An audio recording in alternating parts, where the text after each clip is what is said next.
મોદીજીએ રાજનાથ સિંહની લખનૌની ticket cancel કરી દીધી છે અને તેમને તમિલનાડુથી લડવાનું કહેવામાં આવ્યું છે। ત્યારે સમાચાર તો એવા મળી રહ્યા છે કે હવે લખનૌથી ઉત્તર પ્રદેશના પ્રભારી અમિત શાહને લડાવવામાં આવશે, કારણ કે ગુપ્તચર સૂત્રો પાસેથી માહિતી મળી છે કે તેમની જાસૂસી સ્કિલના કારણે તેઓને આ મહત્વપૂર્ણ સીટ પર લડવાની તક આપવામાં આવી છે।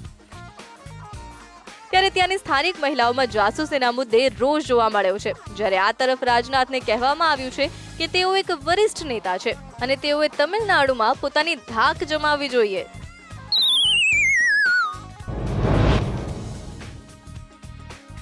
તો આ તરફ અડવાણી માટે પણ આજે સવારે પાર્ટી હાઈકમાન્ડથી ઓર્ડર આવ્યો છે કે હવે તેઓ વૃદ્ધ થઈ ગયા છે, તેથી તેઓએ ચૂંટણી લડવાની કોઈ જરૂર નથી। તેઓની સામે બે ઓપ્શન મૂકવામાં આવ્યા હતા, યા તો તેઓ રિટાયર થઈને ઘરે બેસે અથવા તો તેઓ બીજેપીની ઓફિસમાં બેસીને પ્રવક્તાનું કામ કરે।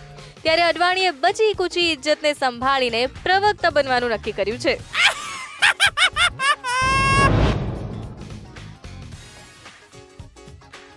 ઉદ્ધવ ઠાકરે અને રાજ ઠાકરેએ કાલે રાત્રે ખાનદાન ફિલ્મ જોઈ હતી અને સવારે એલાન કરી દીધું હતું કે બંને ભાઈઓ હવે સાથ છે અને એક સાથે ચૂંટણી લડશે।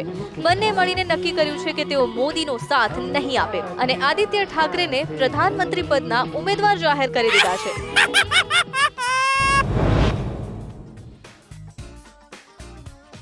તો આ તરફ રિશ્તો કી જમા પૂંજીમાં માયાવતીએ મુલાયમ સિંહને રાખડી બાંધી દીધી છે અને કહ્યું છે કે મુલાયમ અને માયાવતી અમે બંને બાળપણમાં કુંભના મેળામાં ગાયબ થઈ ગયા હતા અને હવે અમારા બંનેની જૂની તસવીરો જોઈ।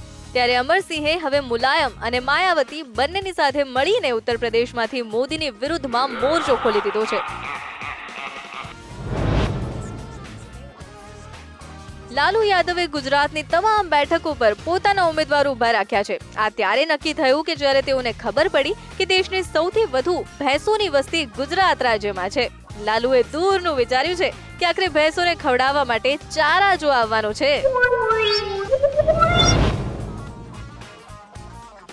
નીતિશ કુમારે રાજનીતિમાંથી સંન્યાસ લઈ લીધો છે અને હવે તેઓ આખી જિંદગી એ જ વિચારતા રહેશે કે what are the 3 mistakes of my life.